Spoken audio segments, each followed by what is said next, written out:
Welcome back to the deep dive. I hope you are ready for something a little different today. Usually when we talk about fantasy, we have a very specific image in our heads. You really do. You know, the drill medieval stews, grim prophecies, people taking very long walks to drop jewelry into volcanoes. A lot of walking, so much walking. But today, we're opening up a book that is, quite frankly, a collision of two completely incompatible worlds. That is the perfect word for it, a collision. It is a volatile chemical reaction just waiting to happen. We were taking a trip to the Discworld to look at Terry Pratchett's Maskerade. It is a fantastic choice. And you are so right about the volatility. It really is, isn't it? Just this unstable mixture. Absolutely. I mean, if you, our listener, are coming into this thinking, you know what to expect from a fantasy novel. You know, the usual stuff. The usual stuff, yeah. Yeah. You really, really need to just throw that whole playbook out the window for this one, because this isn't about high destiny or ancient bloodlines. No chosen ones here. No. This is what happens when the earthy, pragmatic, mud-under-the-fingernails world of the Lancre witches crashes headfirst into the melodramatic, artificial, sequin-covered world of the Ankh-Morpork Opera House. It's like mixing oil and water, isn't it? Or maybe, I don't know, gunpowder and a match. Gunpowder and a match is closer, I think, because it's not just that they don't mix, it's that they create an explosion when they meet. It's such a jarring clash of aesthetics, of philosophies, really. It absolutely is. That is the perfect way to put it. You have, on one side, the ultimate grounding in reality. That's the witches. Right. Specifically, you've got Granny Weatherwax and Nanny Ogg. And these are women who deal with the messy business of life. The real stuff. The real unglamorous stuff. Birth, death, sick cows, ingrown toenails, all the hard truths of rural living. And then on the other side, you have the opera, which is entirely about disguise. It's all illusion. Total artifice. Total artifice. It's people singing loudly while they're supposedly dying of consumption and spending money you don't have on things that aren't technically real. It's emotion dialed up to 11. And the source material we have for this deep dive is just extensive. We've got excerpts covering everything from the inciting incidents way back in the mountains of Lancre. Which is a whole story in itself. It is. All the way to the intricate and frankly slightly insane business mechanics of the opera house. Oh, the business side is just hilarious. And of course we have the central mystery of the opera ghost, which ties it all together. And we absolutely cannot forget the food. Oh, trust me, I have the food highlighted in my notes. Nanny Ogg's cooking is a major plot point, which is terrifying in its own right. It's a weapon of mass destruction in some cases. It really is. But our mission here for this deep dive, it isn't just to retell the story. We want to really unpack how Pratchett uses this setting. Yes, he's deconstructing the Phantom of the Opera. That's the obvious layer, and it's hilarious. That's the fun surface-level parody. Exactly. But underneath that, he's offering this incredibly sharp social commentary on body image, on the difference between raw talent and marketable appearance, and on the dangerous power of boredom. That last point is crucial. It really is, and it's so often overlooked in discussions about this book. I agree. We often think of adventure starting with a great call to action, you know, a wizard knocking on the door, a prophecy appearing in the sky. A call to adventure. A call to adventure. But here, the adventure starts with a void. It starts with an absence. It starts with nothing happening. Right, let's jump straight into that. Theme 1, the inciting incident. It's not a Dark Lord rising. It's a cookbook and a crisis of boredom. A very dangerous combination. So, set the scene for us in Lancre. Where are the witches at when this story kicks off? Because they are not in a good place, are they? No, not at all. The coven is broken, or at least it's incomplete. Right. You have Granny Weatherwax and Nanny Ogg, who are the two heavy hitters of the Ramtops. I mean, they're legendary figures in their own lifetimes. But they are down to a duo. And they need 3. They need 3. McGrath Garlic, who is the third member, the younger one, the wetter one, the softer member. The mating in the triad. Precisely. She has gone off to become queen. She married King Varence. And while that's a happy ending for her, it completely disrupts the fundamental metaphysical balance of the coven. Nanny Ogg has a specific theory about this, doesn't she? The triad. She does. It's her very pragmatic take on the theory of the maiden, mother, and crone. Which is a classic mythological trope. A classic. You see it in Greek myth. You see it in neo-paganism. Neil Gaiman's work is full of it, too. But Nanny's take isn't academic. It's just practical. She says 3 is a natural number for witches. With 3, you have a dynamic. You have someone to run around and mediate between the two powerful ones. A tiebreaker? A tiebreaker, a buffer. She says with just 2, all you can do is agree or disagree. And with Granny and Nanny, they mostly disagree. They just get on each other's nerves. Constantly. They're too similar in power level, but just so different in style. Oh, completely. Exactly. They are the irresistible force and the immovable object. And without that third element, that Maskerade element to buffer them, Granny Weatherwax is starting to drift. The source text describes her as staring moodily into the fire. Yeah, she's bored. And Pratchett makes such a profound point here about high intelligence, about powerful minds. Granny Weatherwax's intellect is a massive engine. It needs fuel. It needs a problem to solve. It has to have one.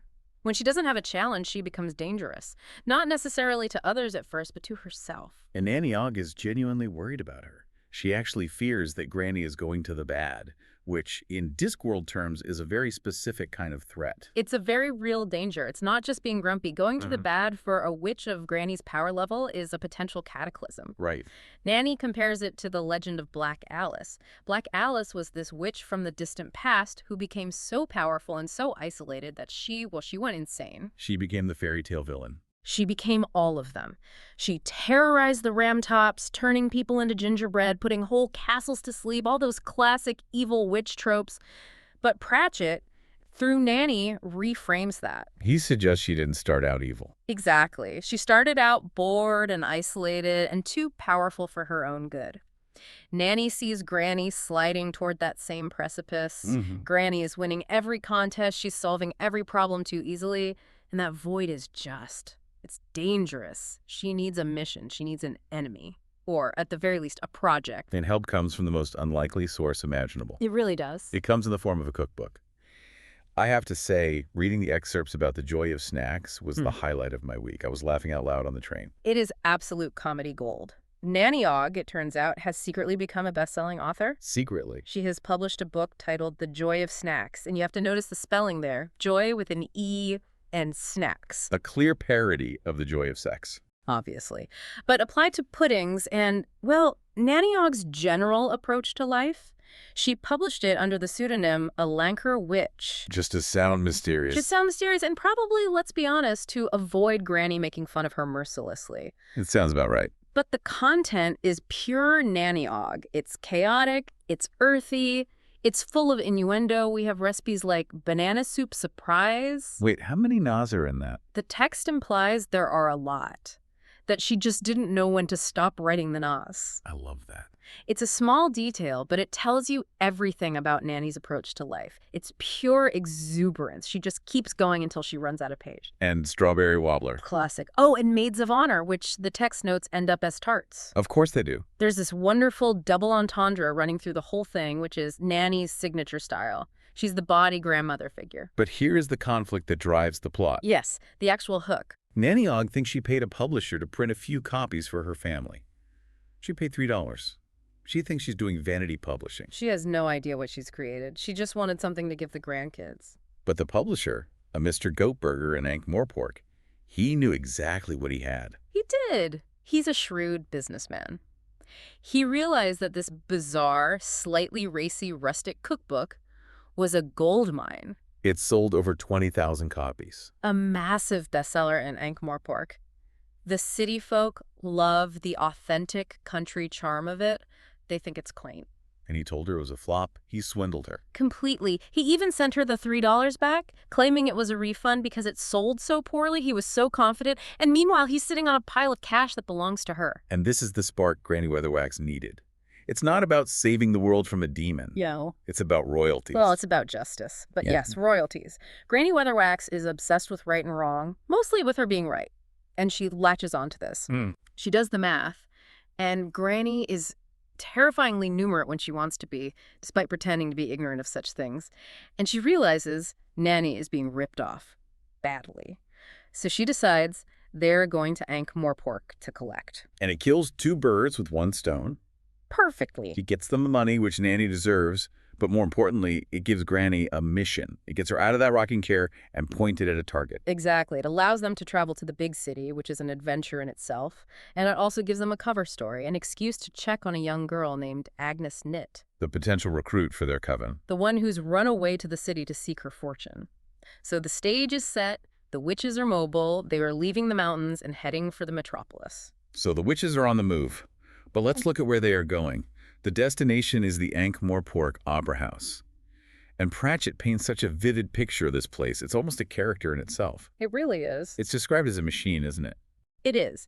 Pratchett is an absolute master of setting the scene through metaphor. He describes the opera house as this massive labyrinthine building. But the architecture, it's a metaphor for the industry itself. That's so.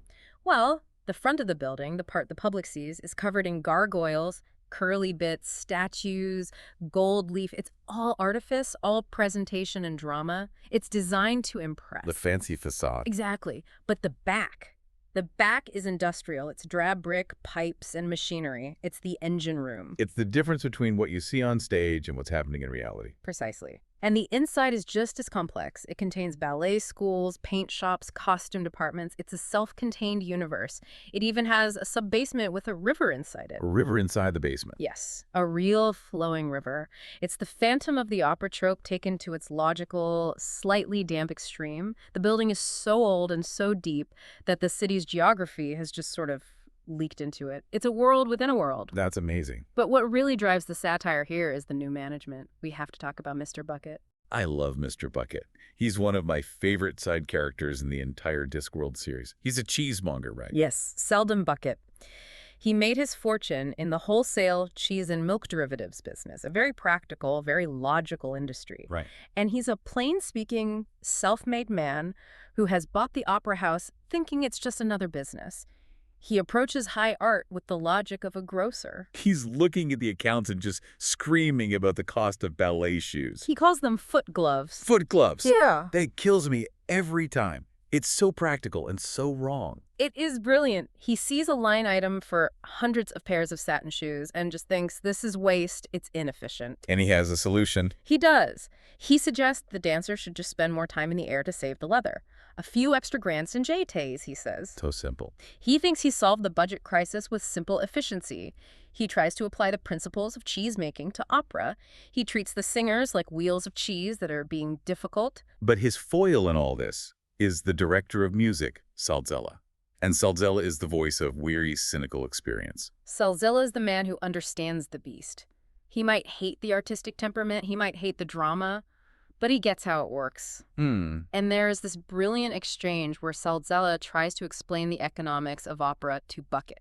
Bucket thinks you put money in, you manage your costs, and you get profit out, like cheese. And Salzella says, opera isn't about making money, it's what you spend money on. It's such a profound statement on the arts, isn't it? He explains that opera runs on what he calls a catastrophe curve. The catastrophe curve, what is that? It's his theory that opera shouldn't work. By all logical metrics, it is a financial and logistical disaster.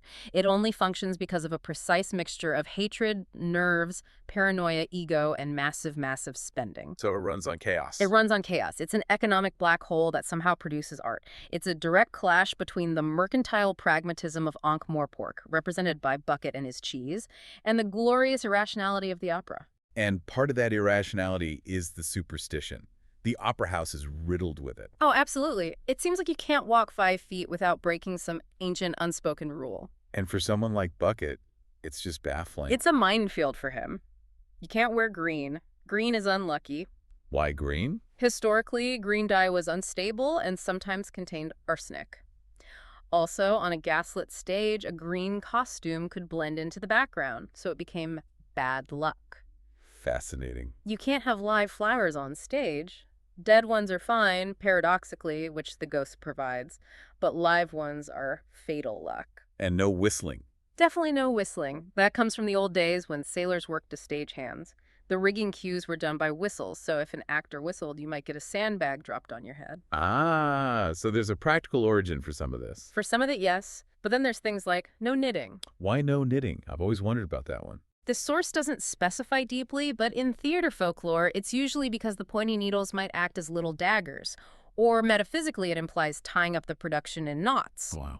Salzella lists these things to Bucket, who is just completely confused.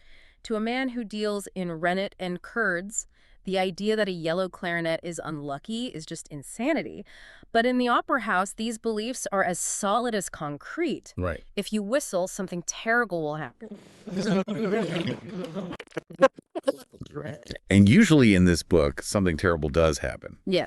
But before we get to the murders, we need to talk about the talent. Yes. Because this is where the book really digs its teeth into body image and the cruelty of the entertainment industry.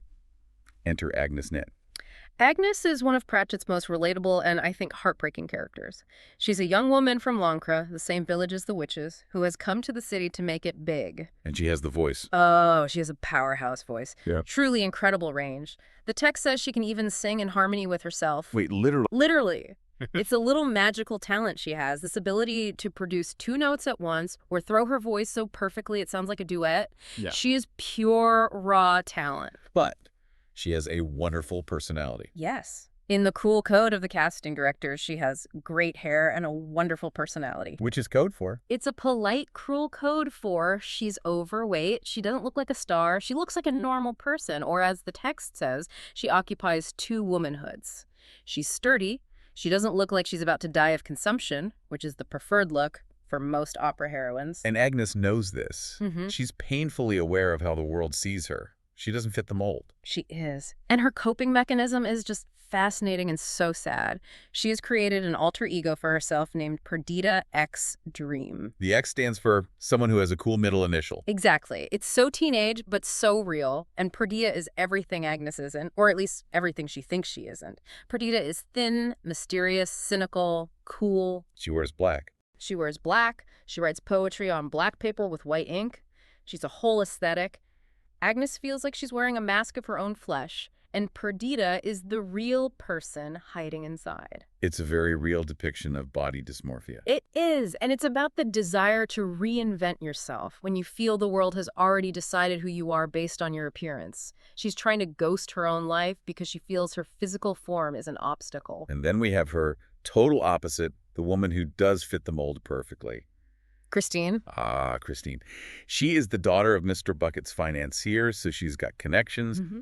She is thin, blonde, beautiful, enthusiastic, and she cannot sing a note. Not one. The source material describes her voice as having exclamation marks, and her mind as being like a small, fluffy animal. That description is so perfect. She is essentially a vacuum of talent, but a surplus of image. She is kindness personified, but totally blissfully oblivious. And because of the economics of the opera house bucket needing the money from her father, Christine gets the lead roles. She gets the big dressing room with the mirror surrounded by lights. She gets the attention. She gets the applause in rehearsals. It's the ultimate unfairness.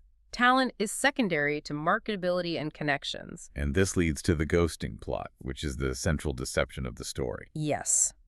The management, Salzella and Bucket, they realize Christine will be an absolute disaster if she actually sings in front of a paying audience. The audience might forgive a lot, but they will not forgive a screeching owl. They will riot. They will riot, so they come up with a plan.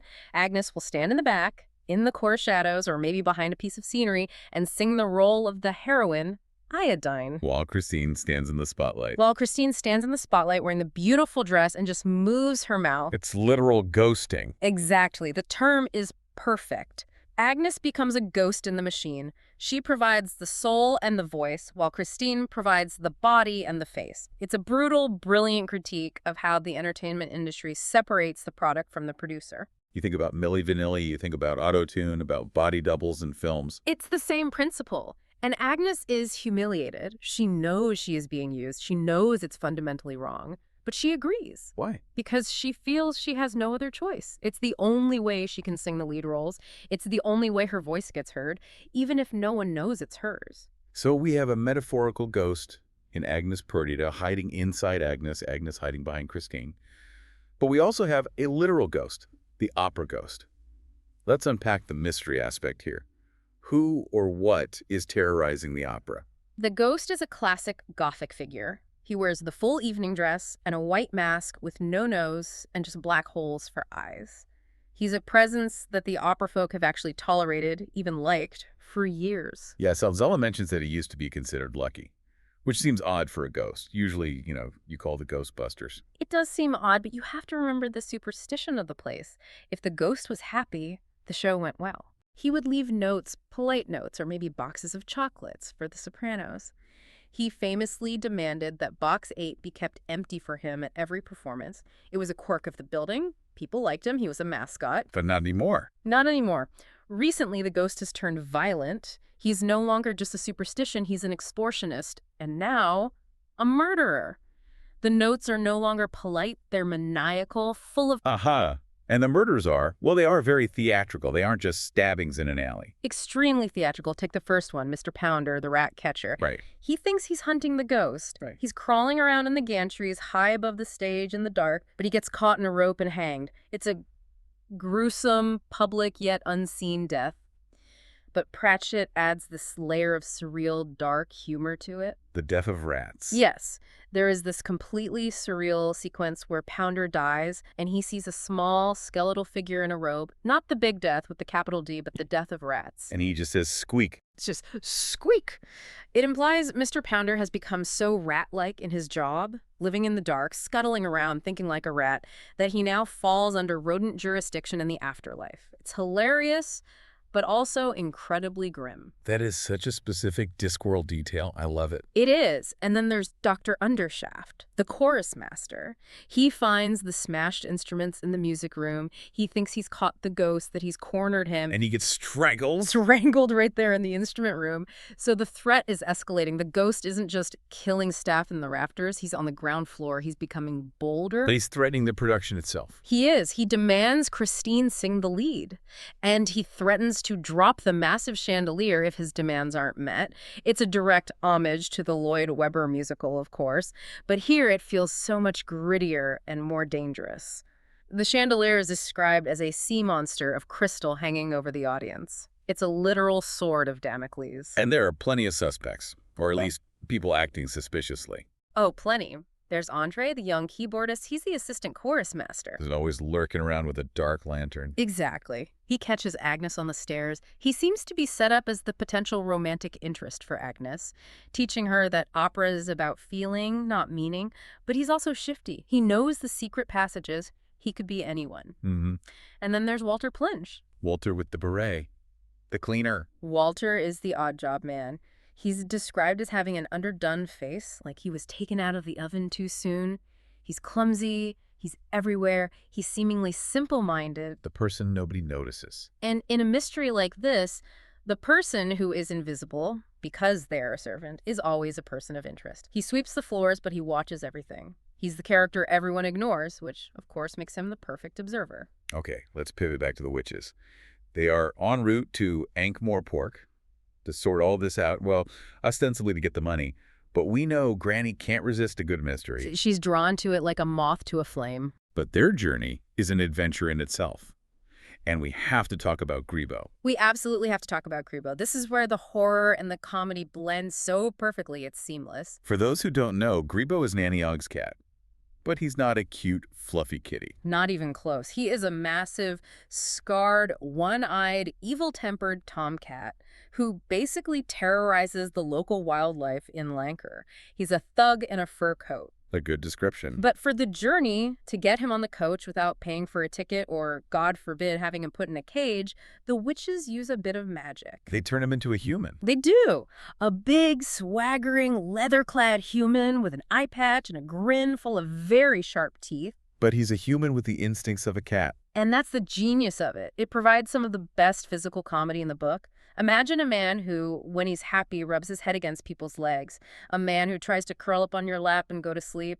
A man who smells like fermented carpets. He has absolutely no social graces. None. Because in his head, he's still a cat. He thinks this is normal behavior. There's that scene at the inn.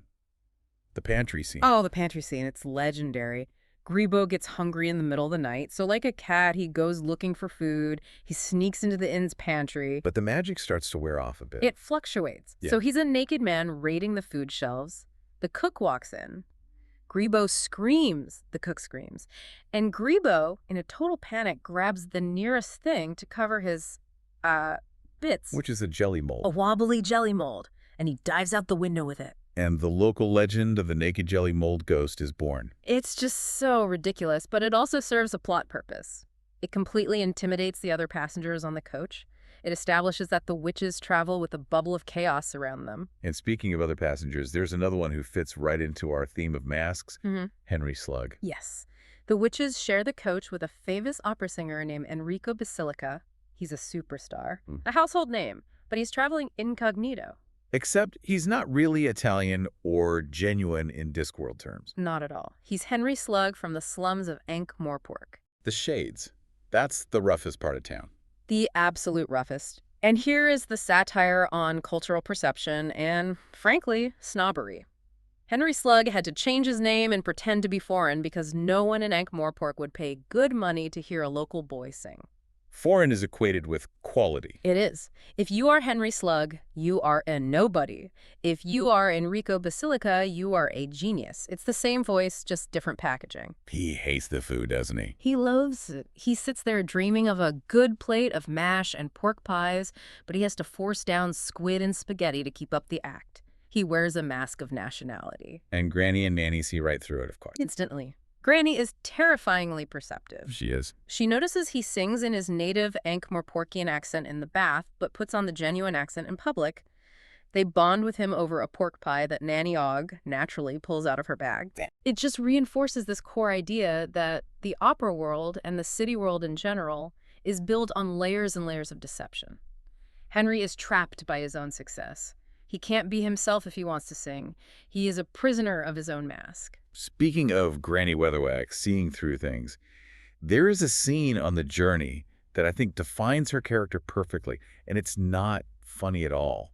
It's incredibly intense. The card game with death. The card game with death. This is one of the most powerful moments in the book, and maybe in the whole Discworld series. It's such a stark contrast to the comedy of Grebo and the jelly mold. It really is. Granny is keeping vigil over a sick child and a dying cow at a country inn. And death arrives. Not a metaphorical death, but the tall, skeletal figure with the scythe and the glowing blue eyes.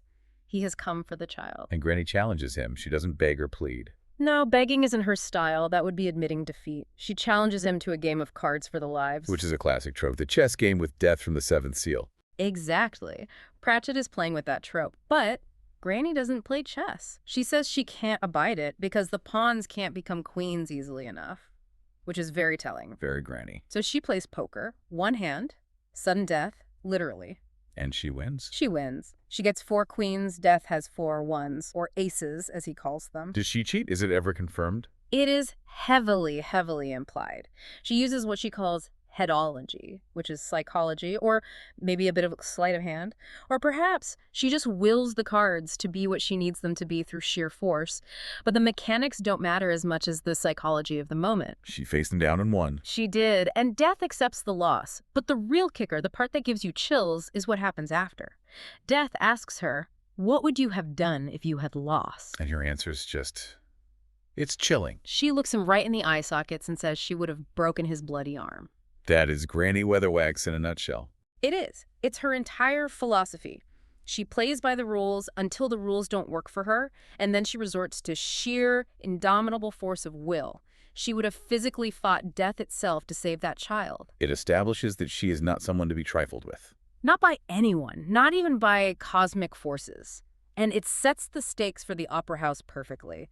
If she can bully death, a guy in a mask doesn't stand a chance. So, armed with that kind of willpower, the witches arrive in Ankh-Morpork, and they get to work immediately. They do. First stop, the publisher, Mr. Goatburger. And Granny just terrorizes him. Completely. She doesn't use magic. She doesn't need to. She uses guilt and bad math. She stares at him until he crumbles. It's a masterclass in psychological intimidation. She gets the money. She gets the promise of it, which is good enough for now. She basically implies that she can see his soul and that it is found wanting, and he believes her. Then they need a place to stay. And Nanny's son, Nev, recommended a place.